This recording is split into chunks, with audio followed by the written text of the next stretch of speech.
Not a breath of wind this morning. Well, maybe a breath of wind. Good morning. I slept for 12 hours last night. And so now I'm late. But thankfully the tide doesn't run until about 10 o'clock this morning, so I do have time. I was in Sovereign Harbour last night. It was very, very nice. Thank you very much to Premier Marinas. Premier Marinas have very graciously sponsored me a whole bunch of nights, which I shall be taking advantage of as I travel west along the south coast. Today I'm going 16 miles, yes, 16, which I'm glad it's not far because there is no wind, to Brighton Marina, which is also Premier, and I think 2 nights there is in order. But I'll decide all that properly after I've had eggs for breakfast. Look at that, almost healthy looking. Eggs and mushrooms, and I've got my coffee and my flask is ready. And listening to the radio. I've plugged the shore power into.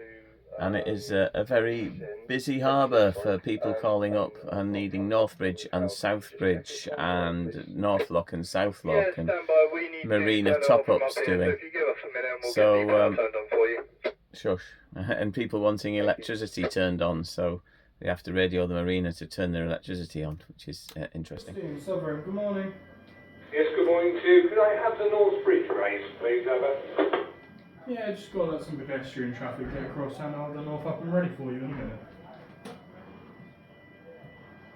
Sovereign, Mandarin, over. Mandarin, Sovereign, good morning. How many have we got in here? 1, 2, 3, 4, 5, 6, 7, 8. And another one coming. Trying to get through into the locks. Well, it is Sunday, isn't it? So everybody's got the good sunshine feeling, so let's go out onto the water. But I'm not so sure we're going to get much sailing done, probably more motoring than anything, because I can feel nothing blowing on me at all. These guys never stop talking, from about 1 million people, always wanting to get in or out or through something. They asked me not to film all of the cameras that they can see, because obviously there's security issues there, but there's cameras that are looking all over this. It is the biggest locked pleasure harbour in Europe, apparently. And here's another fun fact given to me by Max just now, is low spring tides. There's 50,000 litres of water. Was it 50,000 litres? Yeah, 50,000 litres of water go through the lock, every lock out. And of course, spring high, 50,000 coming back in. That's quite a lot of water. So I do need to thank Premier for allowing me to stay here, and well, I'll be comparing them to Brighton, their colleagues just up the road, very soon. I did just notice that in the lock, leaving at 8:30, is Flying Start. And Flying Start, as we know yesterday, went flying past me. What's that, Moody 39? Yeah, that's probably why they went a lot faster than me under engine. But I'm surprised that I was beating them under sail. Well, after the disaster of my phone holder falling apart, I decided that I would go back to this camera. The difficulty that I have with that camera is the whole editing thing, which is just a nightmare. So I don't want my phone to fall into the water, and I'm now scared that that will happen if I use that little adapter there, which you can't see. So all of the footage of me leaving Brighton and all of that, going through the lock and what have you, is going to be another YouTube video, and it's going to be a slow YouTube video, so basically beginning to end, until the card runs out or the battery dies or something. Battery shouldn't die because I plugged it into the mains, so we'll see what happens. But I am now 1 hour late leaving because I've been faffing. But I've been faffing in communication with Premier Marinas and emails that I had to send and hadn't sent. So once again, thanks to them. Let's go. Well, there you go, that's Eastbourne. Comes complete with people fishing on the rocks. Good luck to you, mate, don't fall in. And there's a really nice beach within the harbour, which I didn't film. And that looks a really interesting building.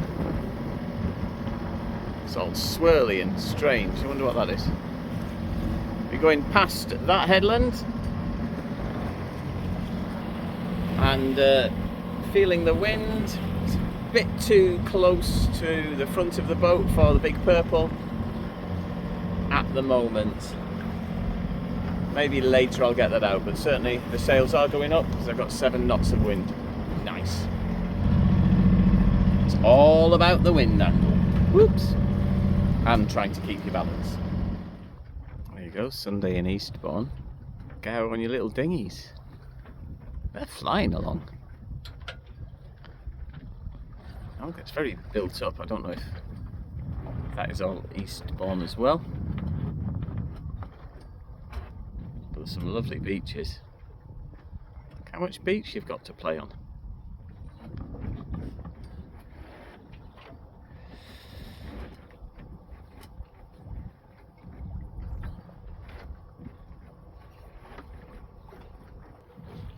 I like that. That's nice. Paragliders having some great fun up there.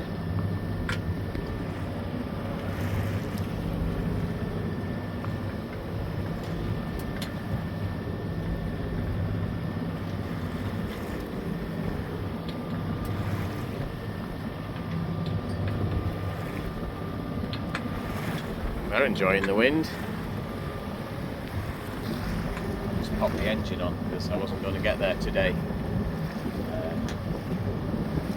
but as soon as I round this corner, big purple hopefully will go up. The wind keeps promising. These guys, look at that. I guess they're riding on thermals as well.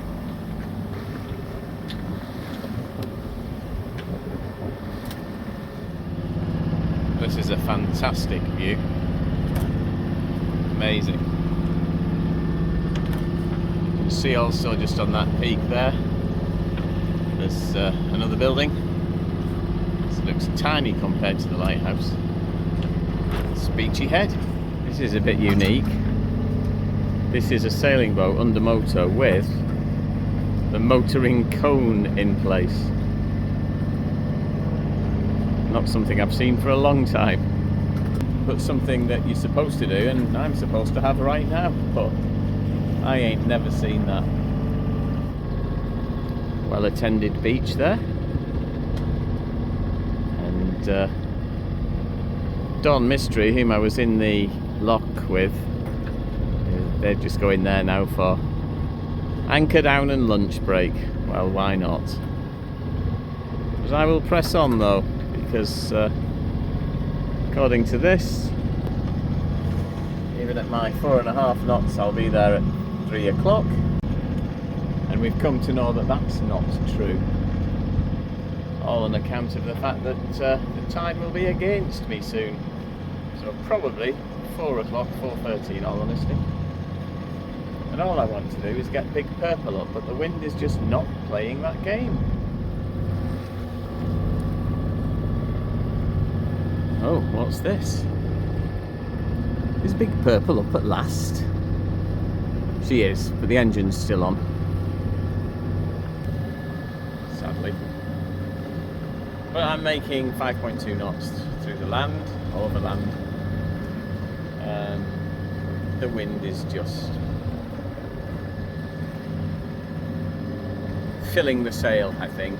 I don't think it's making me go any faster than the motor is pushing me, but it makes me feel good.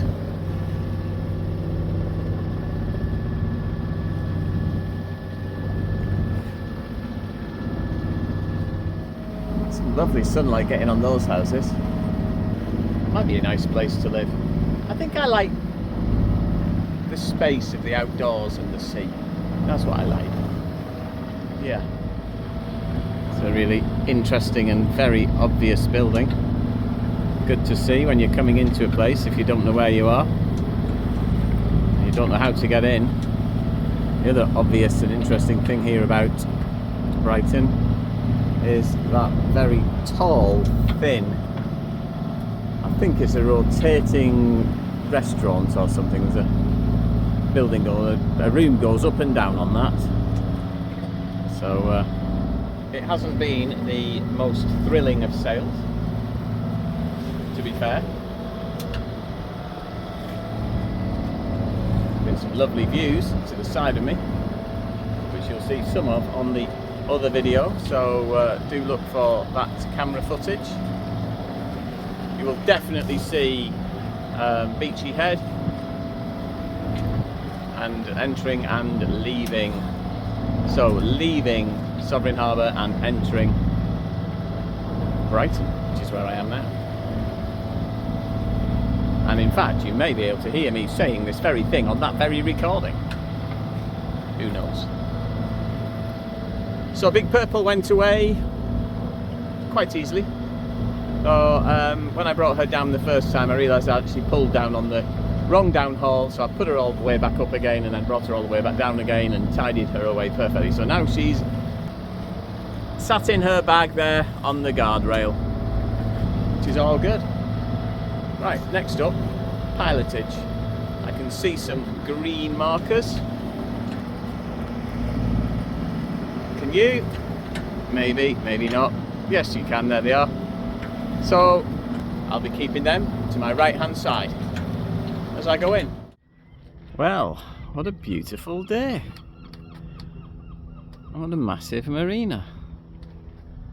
I am on pontoon 17, space 61. And there's more than 20 pontoons.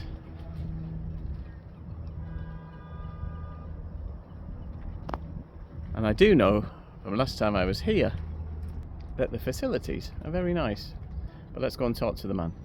Once again, massive thank you to Brighton and Premier Marinas. 1,300, yes, 1,300 berths, of which I am one. Many different types of boats. Well, that's not pretty. Perhaps I shouldn't show that bit. Anyway, it is what it is. And over there, there's a chandlery somewhere, which I'll need to go and visit, and the fuel berth. And last time I was here, I was intrigued by these floating pontoon houses. We've got a good number of them. I need to ask how you rent one of those. And as I said, the facilities, it's all unisex, but each one is its own little suite of requirements. So I do like it here, actually. But for me now, it's time to settle down, edit this video that you're currently watching, and whilst it is still early afternoon, let's see if I can find out what Brighton's got to offer. Thanks for watching, and thanks for supporting. My crew and I eagerly request you get your name in the donations list. GoFundMe/hall.moon.turn. For Parkinson's sake, GoFund.me/hall.moon.turn. Thank you. Thank you.